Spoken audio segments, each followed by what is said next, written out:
Hi hello ಎಲ್ಲರಿಗೂ ನಮಸ್ಕಾರ. ನೀವು ನೋಡ್ತಾ ಇದ್ದೀರಾ SATS sat solution YouTube Kannada channel. ಆತ್ಮೀಯ ಮುಖ್ಯ ಶಿಕ್ಷಕ ಬಂಧುಗಳು, ಬನ್ನಿ ಇವತ್ತಿನ ಒಂದು ವಿಡಿಯೋದಲ್ಲಿ ನಾನು ಪುಷ್ಟಿ ಕಾರ್ಯಕ್ರಮದ ಅಡಿಯಲ್ಲಿ ನಾವು ಪ್ರತಿಯೊಂದು ಸರ್ಕಾರಿ ಕಿರಿಯ ಹಿರಿಯ ಹಾಗೂ ಪ್ರೌಢಶಾಲಾ ಮುಖ್ಯ ಶಿಕ್ಷಕರು ವಿದ್ಯಾವಾಹಿನಿ ಪೋರ್ಟಲಲ್ಲಿ ಒಂದು STMC ಸರ್ವೆಯನ್ನು ಪೂರ್ಣಗೊಳಿಸಬೇಕಾಗಿದೆ, ಅಂದರೆ ಎಂಟ್ರಿ ಮಾಡಬೇಕಾಗಿದೆ. ಆ STMC ಸರ್ವೆಯನ್ನು ಯಾವ ರೀತಿ ಎಂಟ್ರಿ ಮಾಡಬೇಕು, ಎಲ್ಲಿ ಎಂಟ್ರಿ ಮಾಡಬೇಕು ಅನ್ನೋ ಒಂದು ಸಂಪೂರ್ಣ ಮಾಹಿತಿಯನ್ನು ಈ ಒಂದು ವಿಡಿಯೋದಲ್ಲಿ ನಾನು ನಿಮಗೆ ತಿಳಿಸ್ಕೊಡ್ತೇನೆ. ಓಕೆ, ಬನ್ನಿ ವಿಡಿಯೋನ ಶುರು ಮಾಡೋಣ. ಶುರು ಮಾಡೋ ಮೊದಲು ನೀವೇನಾದರೂ ಮೊದಲ ಬಾರಿಗೆ ನನ್ನ ಯೂಟ್ಯೂಬ್ ಚಾನಲ್ ನೋಡ್ತಾ ಇದ್ದೀರಾ ಅಂದರೆ ಎಜುಕೇಷನ್ ಆನ್ಲೈನಿಗೆ ಸಂಬಂಧಪಟ್ಟಂಥ ಎಲ್ಲ ಹೊಸ ಅಪ್ಡೇಟ್ಗೆ ನಮ್ಮ SATS sat solution YouTube Kannada ಚಾನಲ್ಗೆ ಸಬ್ಸ್ಕ್ರೈಬ್ ಮಾಡಿಕೊಂಡು ಅಪ್ಡೇಟನ್ನು ಪಡಿತಾ ಇರಿ. ಬನ್ನಿ ಹಾಗಾದರೆ ವಿಡಿಯೋನ ಶುರು ಮಾಡೋಣ. ಓಕೆ, ನಾವು ವಿದ್ಯಾವಾಹಿನಿ ಪೋರ್ಟಲಲ್ಲಿ ಈ ಪುಷ್ಟಿ ಯೋಜನೆಯಡಿ ನಾವೇನು ಮಾಡಬೇಕಾಗುತ್ತೆ, STMC ಸರ್ವೆ ಫಾರಮನ್ನು ಫಿಲ್ ಮಾಡಬೇಕಾಗುತ್ತೆ. ಸೊ ಅದಕ್ಕೆ ನಾವು ನಮ್ಮ ಮೊಬೈಲಲ್ಲಿ ಯಾವುದಾದ್ರೂ ಒಂದು ಬ್ರೌಸರನ್ನು ಓಪನ್ ಮಾಡಿಬಿಟ್ಟು ಅಲ್ಲಿ ಟೈಪ್ ಮಾಡಿ ವಿದ್ಯಾವಾಹಿನಿ ಪೋರ್ಟಲ್ ಅಂತ ಟೈಪ್ ಮಾಡಿ ಸರ್ಚ್ ಕೊಡಿ.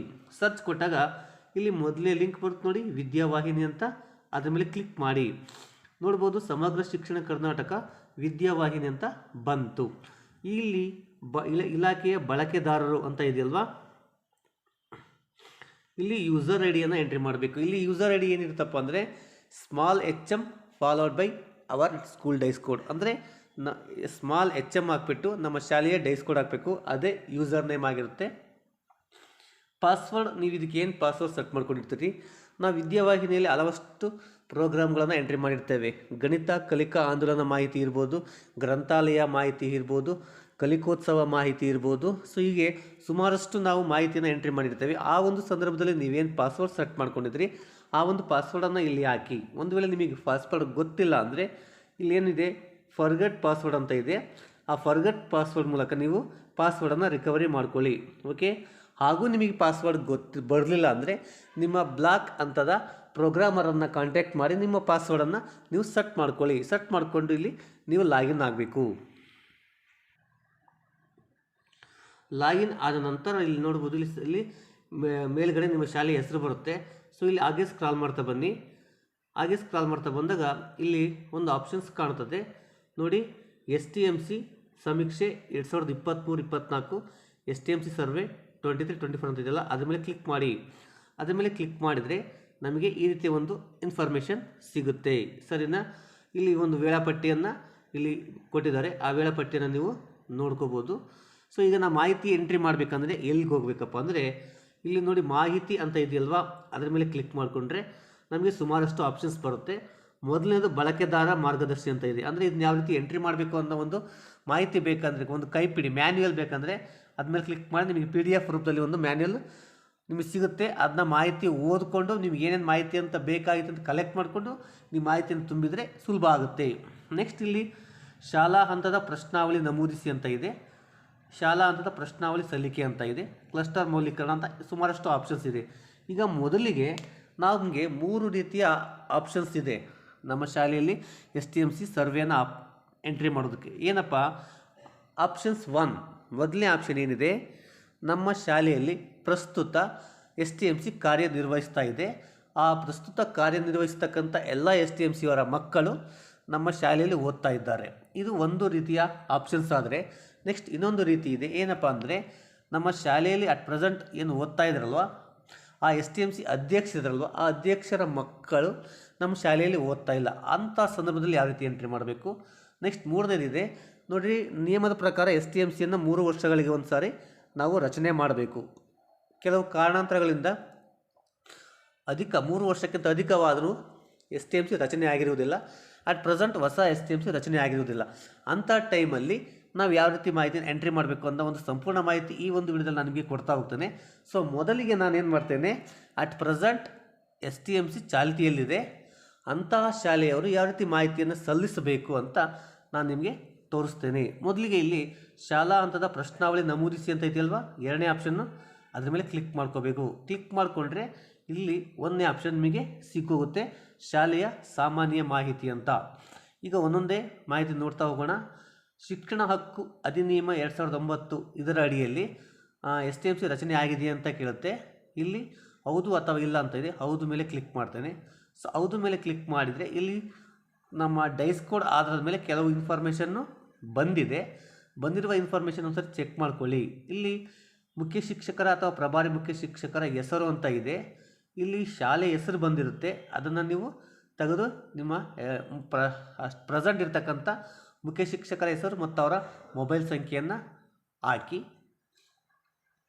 ಅದಾದ ನಂತರ STMC ಅಧ್ಯಕ್ಷರ ಹೆಸರು, ಅವರ ಮೊಬೈಲ್ ಸಂಖ್ಯೆಯನ್ನು ಹಾಕಿ.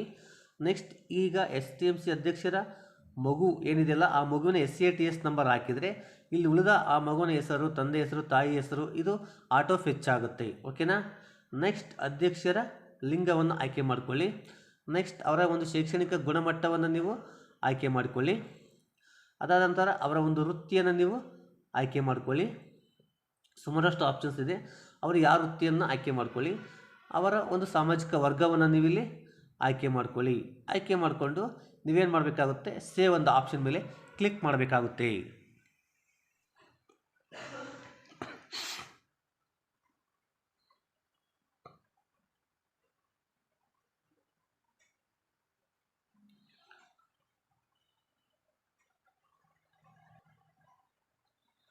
ಸೊ ಇಲ್ಲಿ ಡೇಟಾವನ್ನು ಯಶಸ್ವಿಯಾಗಿ ಉಳಿಸಲಾಗಿದೆ ಅಂತ ಬರುತ್ತೆ. ಸೊ ನೀವೇನು ಮಾಡಿ ಅದನ್ನ ಕ್ಲೋಸ್ ಮಾಡಿ, ಸರಿನಾ. ಈಗ ನೆಕ್ಸ್ಟ್ ಎರಡನೇ ಆಪ್ಷನ್ಗೆ ಹೋಗೋಣ. ಇಲ್ಲಿ ಶಾಲಾ ಅಭಿವೃದ್ಧಿ ಮತ್ತು ಮೇಲುಸ್ತುವಾರಿ ಸಮಿತಿಯ ರಚನೆ ಅಂತ ಇದೆ, ಅದರ ಮೇಲೆ ಕ್ಲಿಕ್ ಮಾಡಿದರೆ ನೆಕ್ಸ್ಟ್ ಎರಡನೇ ಒಂದು ಉಪಕ್ರಮ ಓಪನ್ ಆಗುತ್ತೆ. ಸೊ ಇಲ್ಲೇನಿದೆ, ನಿಯಮಾನುಸಾರ STMC ಪ್ರತಿ 3 ವರ್ಷಕ್ಕೊಮ್ಮೆ ರಚನೆ ಆಗಿದೆಯಾ ಅಂತ ಕೇಳುತ್ತೆ. ಆಗಿದ್ದರೆ ಹೌದು ಅಂತ ಕೊಡಿ, ಇಲ್ಲ ಅಂತ ಕೊಡಿ.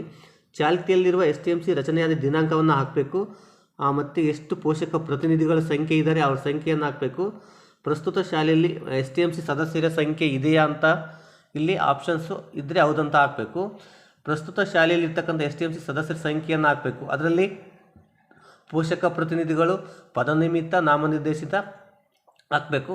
ಹಂಗೆ ಅವ್ರ ಕ್ಯಾಟಗರಿ ವೈಸ್ ಹಾಕಬೇಕು. ಅದಾದ ನಂತರ ಈಗಿರ್ತಕ್ಕಂಥ ಎಲ್ಲ STMC ಅವರ ಮಕ್ಕಳು ಓದ್ತಿದ್ದಾರಾ ಅಂತ ಕೇಳ್ತಾ ಇದೆ, ಹೌದು ಅಂತ ಹಾಕಬೇಕು, ಇಲ್ಲಾಂದರೆ ಇಲ್ಲ ಅಂತ ಹಾಕಬೇಕು. ಎಷ್ಟು ತಿಂಗಳಿಗೊಮ್ಮೆ ಸಭೆ ನಡೆಸಬೇಕು ಅಂತ ಇದೆ, ನೀವು ಒಂದು ಟೈಮ್ ಝೋನನ್ನು ಹಾಕಿ.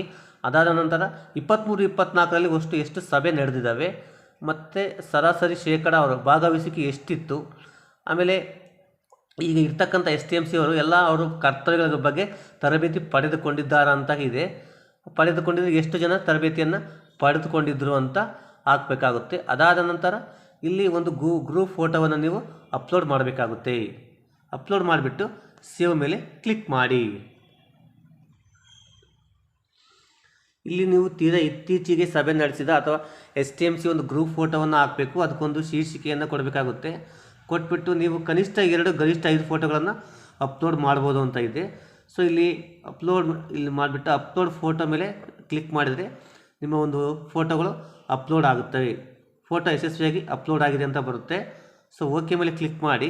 ಅದಾದ ನಂತರ ಇಲ್ಲಿ ಫೋಟೋ ಡಿಸ್ಪ್ಲೇ ಆಗುತ್ತೆ. ಆಮೇಲೆ ನೆಕ್ಸ್ಟ್ ಇಲ್ಲಿ ಸೇವ್ ಮೇಲೆ ಕ್ಲಿಕ್ ಮಾಡಿ. ಇಲ್ಲಿ ಒಟ್ಟು ಸದಸ್ಯರು ಮತ್ತು ವಿಭಾಗ ತಾಳೆಯಾಗುತ್ತಿಲ್ಲ ಅಂತ ಐತೆ. ಸೊ ಮುಚ್ಚಿ ಕ್ಲೋಸ್ ಮಾಡಿ.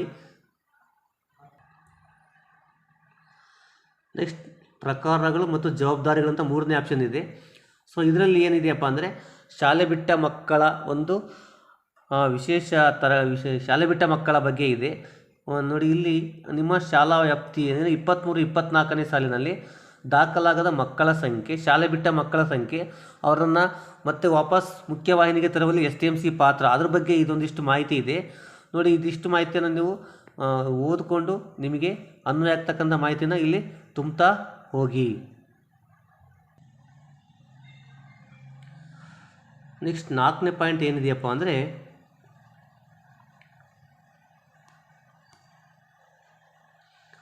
ಇದು ಶಾಲೆಯ ಭೌತಿಕ ಮೂಲಭೂತ ಸೌಲಭ್ಯಗಳ ಬಗ್ಗೆ ಇದೆ. ಎಷ್ಟು ಕೊಠಡಿಗಳಿದ್ದಾವೆ, ಶೌಚಾಲಯಗಳಿದ್ದಾವೆ, ಬಿಸಿ ಊಟದ ಬಗ್ಗೆ ಇದೆ. ಸೊ ಇದ್ರ ಬಗ್ಗೆ ನೀವು ಮಾಹಿತಿಯನ್ನು ಇಲ್ಲಿ ನೋಡ್ಕೊಳ್ಳಿ. ನಿಮ್ಗೆ ಅನ್ವಯಿಸೋ ಮಾಹಿತಿನ ಹೌದು ಅಥವಾ ಇಲ್ಲ ಅನ್ನೋ ಮಾಹಿತಿನ ನೀವು ಹಾಕ್ತಾ ಹೋಗಿ ನೋಡಿ. 4ನೇ ಮೂಲಭೂತ ಸೌಕರ್ಯ ಉಪಕ್ರಮಕ್ಕೆ ಸಂಬಂಧಪಟ್ಟಂತೆ ನೀವೇನು ಮಾಡ್ಬೋದು ಅಂದರೆ ಫೋಟೋಗಳನ್ನು ಅಪ್ಲೋಡ್ ಏನೇನು ಮಾಡ್ಬೋದು, ನಿಮ್ಮ ಶಾಲೆಯಲ್ಲಿರ್ತಕ್ಕಂಥ ಭೌತಿಕ ಸೌಲಭ್ಯಗಳು ಏನು ಮಾಹಿತಿ ಇದೆ ಅಥವಾ ಇಲ್ಲ ಅಂತ ಹಾಕಿದಿರಲ್ಲ, ಇದೆ ಅಂತ ಹಾಕಿದಿರಲ್ವ, ಅವುಗಳ ಒಂದು ಫೋಟೋಗಳನ್ನು ಗರಿಷ್ಠ 5 ಫೋಟೋಗಳನ್ನು ನೀವು ಅಪ್ಲೋಡ್ ಮಾಡ್ಬೋದು. ಶೌಚಾಲಯ ಆಗಿರ್ಬೋದು, ತರಗತಿ ಕೊಠಡಿಗಳಾಗಿರ್ಬೋದು, ಮುಖ್ಯ ಶಿಕ್ಷಕರ ಕೊಠಡಿ ಆಗಿರ್ಬೋದು, ಗ್ರಂಥಾಲಯದ ಕೊಠಡಿ ಆಗಿರ್ಬೋದು. ಹೀಗೆ ನೀವು ಅಲ್ಲೇನು ಇದೆ ಅಂತ ಆಗಿದ್ರಿ ಅವುಗಳ ಒಂದೊಂದು ಫೋಟೋವನ್ನು ನೀವು ಇಲ್ಲಿ ಅಪ್ಲೋಡ್ ಮಾಡ್ಬೋದು. ಅದಕ್ಕೆ ತಕ್ಕಂಥ ಶೀರ್ಷಿಕೆಯನ್ನು ಕೊಟ್ಟು ನೀವು ಫೋಟೋಗಳನ್ನು ಅಪ್ಲೋಡ್ ಮಾಡಿ.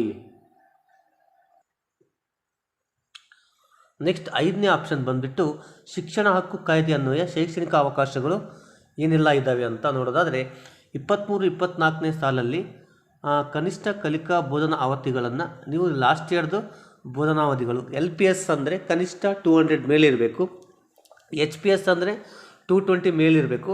ಸೊ ಅಷ್ಟು ಬೋಧನಾ ಅವಧಿಗಳನ್ನು ಪಾಲಿಸಲಾಗುತ್ತೆಯೇ, ಆಗದಿದ್ದರೆ ಹೌದು ಅಂತ ಹಾಕಿ.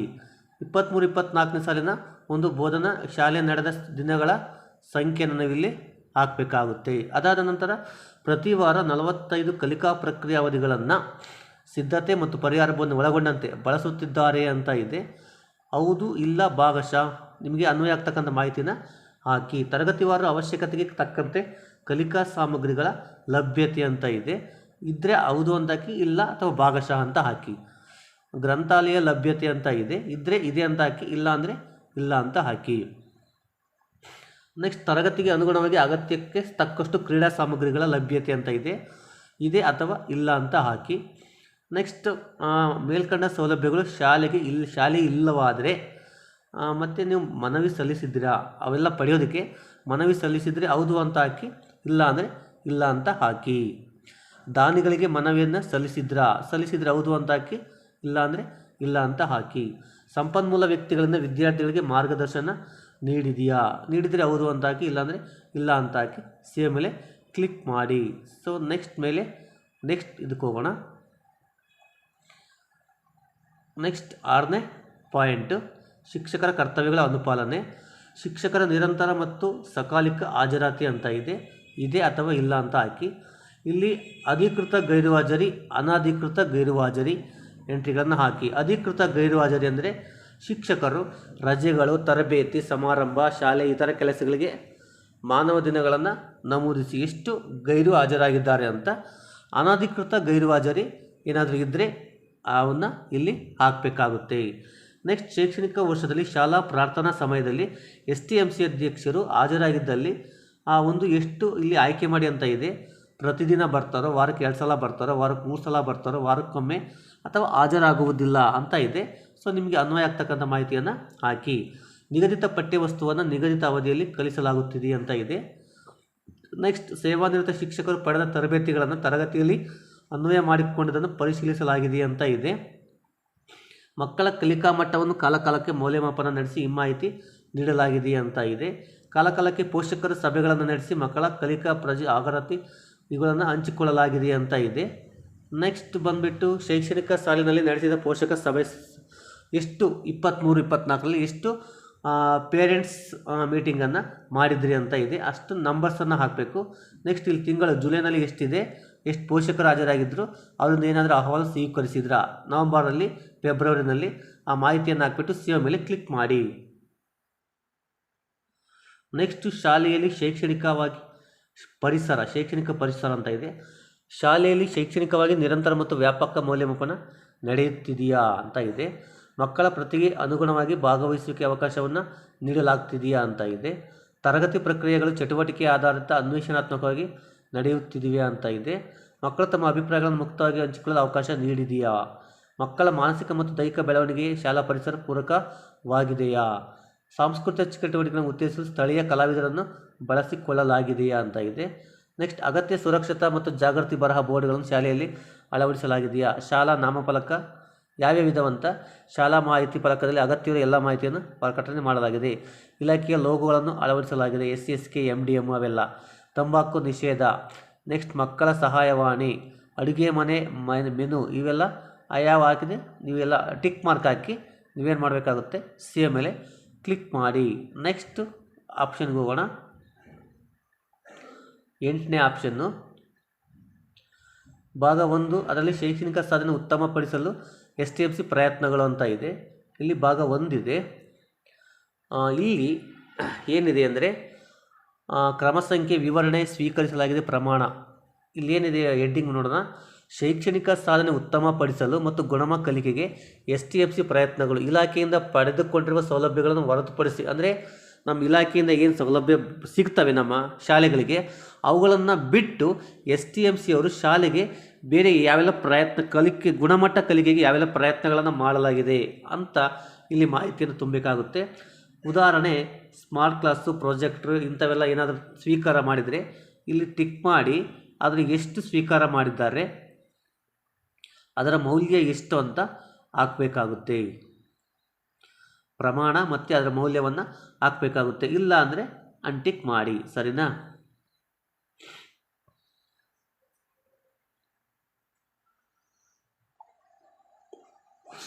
ನೆಕ್ಸ್ಟ್ 9ನೇದು ಶಾಲಾ ಆವರಣ ಸಂರಕ್ಷಣೆ, ಮೇಲುಸ್ತುವಾರಿ ಮತ್ತು ಅಭಿವೃದ್ಧಿ ಅಂತ ಇದೆ. ಸೊ ಶಾಲಾ ಕಟ್ಟಡದ ಆಸ್ತಿ ಬಗ್ಗೆ ಇದೆ. ಸೊ ಇದ್ರ ಬಗ್ಗೆ ನೀವು ಮಾಹಿತಿಯನ್ನು ಕಲೆಕ್ಟ್ ಮಾಡಿಕೊಂಡು ಇರುವ ಮಾಹಿತಿನ ಇಲ್ಲಿ ತುಂಬಬೇಕಾಗುತ್ತೆ. ನೆಕ್ಸ್ಟ್ 12ನೇದು ಏನಪ್ಪ ಅಂದರೆ ವಿವಿಧ ಹಂತದ ಸಹಪಠ್ಯ ಚಟುವಟಿಕೆಗಳ ಆಯೋಜನೆ. ಅಂದರೆ ನಿಮ್ಮ ಶಾಲೆಯಲ್ಲಿ ಶಾಲಾ ಹಂತದಾಗಿರ್ಬೋದು, ಕ್ಲಸ್ಟರ್ ಹಂತದಾಗಿರ್ಬೋದು, ತಾಲೂಕು ಹಂತ ಅಥವಾ ಜಿಲ್ಲಾ ಹಂತದ ಪ್ರತಿಭಾ ಕಾರಂಜಿ, ಕ್ರೀಡಾಕೂಟ, ವಸ್ತು ಪ್ರದರ್ಶನ, ಸಾಹಿತ್ಯ ಸ್ಪರ್ಧೆಗಳು, ಕಲಿಕಾ ಹಬ್ಬ, ಮೇಳಗಳು ಯಾವುದಾದ್ರೂ ಆಯೋಜನೆ ಮಾಡಿದರೆ ಯಾವೆಲ್ಲ ಆಯೋಜನೆ ಮಾಡಿದರೆ ಯಾವ ಹಂತದಲ್ಲಿ ಅನ್ನೋದನ್ನು ನೀವು ಟಿಕ್ ಮಾಡಬೇಕಾಗುತ್ತೆ.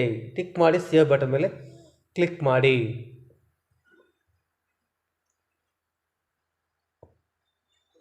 ಕೊನೆಯದು, ಶಾಲೆ ಏನಾದರೂ ಕಳೆದ ಶೈಕ್ಷಣಿಕ ಸಾಲಿನಲ್ಲಿ ರಾಜ್ಯ, ವಿಭಾಗ, ಜಿಲ್ಲಾ, ತಾಲೂಕು ಹಂತದ ಪ್ರಶಸ್ತಿ ಪಡೆದಿದ್ದರೆ ಅದರ ವಿವರಗಳನ್ನು ನೀವು ಇಲ್ಲಿ ನಮೂದಿಸಬೇಕಾಗುತ್ತೆ. ಸರಿನಾ? ಯಾವಾಗ 23-24 ಅಂದರೆ ಲಾಸ್ಟ್ನೇ ಇಯರಲ್ಲಿ, ಲಾಸ್ಟ್ ಅಕಾಡೆಮಿಕ್ ಇಯರಲ್ಲಿ ಪಡೆದಿದ್ರೆ ಮಾತ್ರ ನೀವು ಇಲ್ಲಿ ಆ್ಯಡ್ ಮಾಡಬೇಕಾಗುತ್ತೆ. ಸೊ ಈ 13 ಏನು ಉಪಕ್ರಮಗಳಿದ್ದಾವೆ, ಆ 13 ಒಂದು ಉಪಕ್ರಮದ ಒಂದು ಮಾಹಿತಿಯನ್ನು ಎಲ್ಲ ತುಂಬಿದ ಮೇಲೆ ಈಗ ನಾವು ಮಾಹಿತಿಯನ್ನು ಸಬ್ಮಿಟ್ ಮಾಡಬೇಕು. ಯಾವ ರೀತಿ ಸಬ್ಮಿಟ್ ಮಾಡಬೇಕಪ್ಪ ಅಂದರೆ, ಹೇಗೇನು ಈ ಮಾಹಿತಿ ಮೇಲೆ ಕ್ಲಿಕ್ ಮಾಡಿ ಇಲ್ಲಿ ಶಾಲಾ ಹಂತದ ಪ್ರಶ್ನಾವಳಿ ಸಲ್ಲಿಕೆ ಅಂತ ಇದೆ. ಈಗ ನಾವು ನಮೂದಿಸಿದ್ದೀವಿ ಅಷ್ಟೇ, ಈಗ ನಾವು ಸಲ್ಲಿಕೆ ಮಾಡಬೇಕು. ಸೊ ಅದಕ್ಕೆ ಸಲ್ಲಿಕೆ ಮಾಡುವ ಮೊದಲು ನೀವು ಒಂದ್ಸರಿ ಚೆಕ್ ಮಾಡಿಕೊಂಡು ನೀವು ಸಲ್ಲಿಕೆ ಮಾಡಬೇಕಾಗುತ್ತೆ. ಯಾಕಂದರೆ ಒಂದು ಸರಿ ಸಲ್ಲಿಕೆ ಮಾಡಿದರೆ ಮತ್ತೆ ರಿವರ್ಟ್ ಮಾಡೋದಕ್ಕೆ ಬರೋದಿಲ್ಲ. ಸೊ ಈಗ ನಾನು ಶಾಲಾ ಹಂತದ ಪ್ರಶ್ನಾವಳಿ ಸಲ್ಲಿಕೆ ಮೇಲೆ ಕ್ಲಿಕ್ ಮಾಡ್ತೇನೆ. ಅದರ ಮೇಲೆ ಕ್ಲಿಕ್ ಮಾಡಿದರೆ ಏನಾಗುತ್ತೆ, ನಾವು ಇರ್ತಕ್ಕಂಥ ತುಂಬಿದ ಮಾಹಿತಿ ಎಲ್ಲ ಇಲ್ಲಿ ಡಿಸ್ಪ್ಲೇ ಆಗುತ್ತೆ. ನೀವು ನೋಡ್ಕೋಬೋದು, ಒಂದ್ಸರಿ ಎಲ್ಲ ಮಾಹಿತಿ ಇಲ್ಲಿ ಡಿಸ್ಪ್ಲೇ ಆಗುತ್ತೆ. ಇಲ್ಲಿ ನೋಡ್ಬೋದು ವಿಭಾಗವಾರು ಅಲ್ಲಿ ಸ್ಥಿತಿ ತುಂಬಿದೆ ಅಂತ ಎಲ್ಲದಕ್ಕೂ ಬರುತ್ತೆ. ಇಲ್ಲಿ ದೃಢೀಕರಣ ಅಂತ ಇದೆ. ಇಲ್ಲಿ ಕೆಲವು ನೋಟ್ ಕೊಟ್ಟಿದ್ದಾರೆ, ಅವೆಲ್ಲವನ್ನು ನೀವು ನೋಡಿಕೊಂಡು ನೀವೇನು ಮಾಡಿ, ಇಲ್ಲಿ ಸಲ್ಲಿಸು ಅಂತ ಇದೆಯಲ್ವ, ಆ ಸಲ್ಲಿಸು ಬಟನ್ ಮೇಲೆ ಕ್ಲಿಕ್ ಮಾಡಿ. ಸಲ್ಲಿಸು ಬಟನ್ ಮೇಲೆ ಕ್ಲಿಕ್ ಮಾಡಿದರೆ ಒಂದು ನಿಮ್ಮ STMC ಅಧ್ಯಕ್ಷರ ಮೊಬೈಲ್ ನಂಬರ್ ಏನು ಹಾಕಿರ್ತೀರಲ್ವ, ಅವರ ನಂಬರ್ಗೆ ಒಂದು OTP ಹೋಗುತ್ತೆ. ಸೊ ಅವರ ಒಂದು ಮೊಬೈಲಿಗೆ ಹೋಗಿರ್ತಕ್ಕಂಥ OTPಯನ್ನು ಹಾಕಿ ನಾವು ಸಲ್ಲಿಸು ಮೇಲೆ ಕ್ಲಿಕ್ ಮಾಡಬೇಕು. ಒಮ್ಮೆ ಡಾಟಾವನ್ನು ಸಲ್ಲಿಸಿದ ನಂತರ ಮಾರ್ಪಾಡು ಮಾಡೋದಕ್ಕೆ ಬರೋದಿಲ್ಲ. ಓಕೆನಾ? ಇದಿಷ್ಟು ಮಾಹಿತಿಯನ್ನು ಯಾವ ರೀತಿ. ಒಂದು ವೇಳೆ ನಿಮ್ಮ ಶಾಲೆಯಲ್ಲಿ ನಿಯಮದ ಪ್ರಕಾರ STMC 3 ವರ್ಷದ ನಂತರ ನಾವೇನು ಮಾಡಬೇಕು, ಹೊಸ STMCನ ರಚನೆ ಮಾಡಬೇಕು. ಆದರೆ 3 ವರ್ಷ ಅವಧಿ ಮುಗಿದ ನಂತರವೂ ಇದುವರೆಗೆ STMC ರಚನೆ ಆಗಿಲ್ಲ ಅಂಥ ಶಾಲೆಯವರು ಯಾವ ರೀತಿ ಮಾಹಿತಿಯನ್ನು ತುಂಬಬೇಕು ಅಂತ ನೋಡೋದಾದರೆ, ಇಲ್ಲಿ ಶಾಲಾ ಹಂತದ ಪ್ರಶ್ನಾವಳಿ ನಮೂದಿಸಿ ಏನಿತ್ತಲ್ಲ ಅದ್ರ ಮೇಲೆ ಕ್ಲಿಕ್ ಮಾಡ್ಕೊಳ್ಳಿ. ಅದ್ರ ಮೇಲೆ ಕ್ಲಿಕ್ ಮಾಡಿದಾದ್ಮೇಲೆ ನೆಕ್ಸ್ಟ್ ಇಲ್ಲಿ ಶಿಕ್ಷಣ ಹಕ್ಕು ಅಧಿನಿಯಮ ಇದು RT ಪ್ರಕಾರ STMC ರಚನೆ ಆಗಿದೆ ಅಂತ ಐತಲ್ವಾ, ಇಲ್ಲಿ ನೀವೇನು ಮಾಡಬೇಕು, ಹೌದು ಅಥವಾ ಇಲ್ಲ ಅಂತ ಹಾಕಬೇಕು. ಸರಿನಾ? ಯಾಕಂದರೆ ನೀವು STMC ರಚನೆ ಆಗಿರುವುದಿಲ್ಲ. ಸೊ ಹಾಗಾಗಿ ನೀವು ಇಲ್ಲ ಅಂತ ಹಾಕಿಬಿಟ್ಟು ನೆಕ್ಸ್ಟ್ ನೀವೇನು ಮಾಡಿ, ಇಲ್ಲಿ ಯಾವುದೇ ಮಾಹಿತಿಯನ್ನು ಫಿಲ್ ಮಾಡ್ತಕ್ಕಂಥ ಅವಶ್ಯಕತೆ ಇಲ್ಲ. ನೇರವಾಗಿ ಸೇವ್ ಬಟನ್ ಮೇಲೆ ಕ್ಲಿಕ್ ಮಾಡಬೇಕು. ಸೇವ್ ಬಟನ್ ಮೇಲೆ ಕ್ಲಿಕ್ ಮಾಡಿ ನೆಕ್ಸ್ಟ್ ನೀವೇನು ಮಾಡಬೇಕು, ಹೇಗೇನು ಮಾಹಿತಿ ಮೇಲೆ ಕ್ಲಿಕ್ ಮಾಡಿ ಇಲ್ಲಿ ಶಾಲಾ ಹಂತದ ಪ್ರಶ್ನಾವಳಿ ಸಲ್ಲಿಕೆ ಐತಲ್ವ, ಅಲ್ಲಿ ಹೋಗ್ಬಿಟ್ಟು ನೀವು ಡೈರೆಕ್ಟ್ ಸಬ್ಮಿಟ್ ಮಾಡ್ಬೋದು. ನೀವು ಉಳಿದ ಯಾವುದೇ ಒಂದು ವಿಭಾಗದ ಉಳಿದ 12 ವಿಭಾಗದ ಪ್ರಶ್ನೆಗಳನ್ನು ನೀವು ನಮೂದಿಸ್ತಕ್ಕಂಥ ಅವಶ್ಯಕತೆ ಇಲ್ಲ. ಯಾಕಂದರೆ ನಿಮ್ಮದು STMCನೇ ರಚನೆ ಆಗಿಲ್ಲ ಅಂದರೆ ಆ ಪ್ರಶ್ನಾವಳಿ ನಮೂದಿಸುವ ಒಂದು ಅವಕಾಶನೇ ಸಿಗೋದಿಲ್ಲ ನಿಮಗೆ. ಓಕೆನಾ, ಇದು ಮೊದಲನೇ ಆಪ್ಷನ್. ನೆಕ್ಸ್ಟ್ ಇನ್ನೂ ಒಂದು ಏನಿದೆ ಅಂದರೆ, ನಿಮ್ಮ STMC ಇದೆ, STMC ಅಧ್ಯಕ್ಷರಿದ್ದಾರೆ, ಆದರೆ ಆ STMC ಅಧ್ಯಕ್ಷರ ಮಗು ನಮ್ಮ ಶಾಲೆಯಲ್ಲಿ ಓದ್ತಾ ಇಲ್ಲ. ಸೊ ಅಂತಹ ಸಂದರ್ಭದಲ್ಲಿ ನಾವು ಯಾವ ರೀತಿ ಎಂಟ್ರಿ ಮಾಡಬೇಕು ಅಂತ ಹೇಳೋದಾದರೆ, ಹೇಗೇನು ನೀವು ಶಾಲಾ ಹಂತದ ಪ್ರಶ್ನಾವಳಿ ಮೇಲೆ ನಮೂದಿಸಿ ಮೇಲೆ ಕ್ಲಿಕ್ ಮಾಡ್ಕೊಳ್ಳಿ. ಇಲ್ಲಿ ರಚನೆಯನ್ನು ಆಯ್ಕೆ ಮಾಡಿ ಅಂತ ಇದೆಯಲ್ಲ, ಇಲ್ಲಿ ಹೌದು ಅಂತ ಹಾಕಿ. ಅಂದರೆ STMC ಇದೆ ನಿಮ್ಮದು, ಆದರೆ STMC ಆ ಮಗು ನಿಮ್ಮ ಶಾಲೆಯಲ್ಲಿ ಓದ್ತಾ ಇಲ್ಲ ಅಂತ ಅನ್ನೋದಾದರೆ ನೀವು ಇಲ್ಲಿ ಏನು ಮಾಡಬೇಕಪ್ಪ ಅಂದರೆ, ಇಲ್ಲಿ ಒಂದು ಆಪ್ಷನ್ಸ್ ಇದೆ ನೋಡಿ, STMC ಅಧ್ಯಕ್ಷರ ಮಗುವಿನ SATS ಸಂಖ್ಯೆ ಇರ್ತದಲ್ವಾ. ಸೊ ಇಲ್ಲಿ ನೋಡಿ SATS ಇಲ್ಲ, ಹಾಕಬಾರ್ದು ನಂಬರನ್ನು, ಯಾಕಂದರೆ ಆ ಮಗುನೇ ಇಲ್ಲ ನಿಮ್ಮ ಶಾಲೆಯಲ್ಲಿ. ಸೊ ಹಾಗಾಗಿ ನೀವು SATS ನಂಬರ್ ಹಾಕದಲ್ಲೇ ನೀವೇನು ಮಾಡಬೇಕಾಗುತ್ತೆ, ಉಳಿದ ಎಲ್ಲ ಮಾಹಿತಿಯನ್ನು ಎಂಟ್ರಿ ಮಾಡಿ ಸೇವ್ ಮೇಲೆ ಕ್ಲಿಕ್ ಮಾಡಬೇಕು. ಸೇವ್ ಮೇಲೆ ಕ್ಲಿಕ್ ಮಾಡಿ ನೀವು ಅಷ್ಟೇ. ಇನ್ನು ಉಳಿದ ಏನಿದ್ದಾವೆ 2ರಿಂದ 13 ತನಕ ಏನು ಉಪಕ್ರಮ ಇದ್ದಾವೆ ಅವನ್ನ ನೀವು ಎಂಟ್ರಿ ಮಾಡ್ತಕ್ಕಂಥ ಅವಶ್ಯಕತೆ ಇಲ್ಲ. ನೀವು ಜಸ್ಟ್ ಸೇವ್ ಮಾಡಿಕೊಂಡು ನೆಕ್ಸ್ಟ್ ನೀವೇನು ಮಾಡಿ, ಇಲ್ಲಿ ಶಾಲಾ ಅಂತ ಪ್ರಶ್ನಾವಳಿ ಸಲ್ಲಿಕೆ ಅಂತ ಐತಲ್ಲ, ಆ ಸಲ್ಲಿಕೆ ಮೇಲೆ ಕ್ಲಿಕ್ ಮಾಡಿ ನೀವು ದೃಢೀಕರಣವನ್ನು ಸಲ್ಲಿಸಬೇಕಾಗುತ್ತೆ. ಇವೆರಡು ಒಂದು ಸ್ಪೆಷಲ್ ಕೇಸು. ಒಂದು STMC ರಚನೆ ಆಗಿಲ್ಲ ಅಂದರೆ, ಇನ್ನೊಂದು STMC ಅಧ್ಯಕ್ಷರಿದ್ದು ಅವರ ಮಗು ನಿಮ್ಮ ಶಾಲೆಯಲ್ಲಿ ಓದ್ತಾ ಇಲ್ಲ ಅಂದರೆ ನೀವು ಈ ರೀತಿಯನ್ನು ನೀವೇನು ಮಾಡಬೇಕಾಗುತ್ತೆ, ಮಾಹಿತಿಯನ್ನು ಅಪ್ಡೇಟ್ ಮಾಡ್ಕೋಬೇಕಾಗುತ್ತೆ. ಸೊ ಇದಿಷ್ಟು STMC ಸರ್ವೆ ಫಾರ್ಮನ್ನು ಯಾವ ರೀತಿ ವಿದ್ಯಾವಾಹಿನಿ ಪೋರ್ಟಲಲ್ಲಿ ಹಿಂದೀಕರಿಸಬೇಕಂತ ಒಂದು ಸಂಪೂರ್ಣ ಮಾಹಿತಿ. ಈ ಮಾಹಿತಿ ನಿಮಗೆ ಇಷ್ಟ ಆಯಿತು ಅಂದ್ಕೊತೀನಿ. ಹಾಗಿದ್ದರೆ ಲೈಕ್ ಕೊಡಿ, ಕಮೆಂಟ್ ಮಾಡಿ, ಶೇರ್ ಮಾಡಿ. ಇದೇ ರೀತಿ ಮಾಹಿತಿಗೆ ನಮ್ಮ SATS SAT solution YouTube Kannada ಚಾನಲ್ಗೆ ಸಬ್ಸ್ಕ್ರೈಬ್ ಮಾಡಿಕೊಂಡು ಅಪ್ಡೇಟ್ ಪಡ್ತಾ ಇರಿ. Thanks for watching. ಧನ್ಯವಾದಗಳು.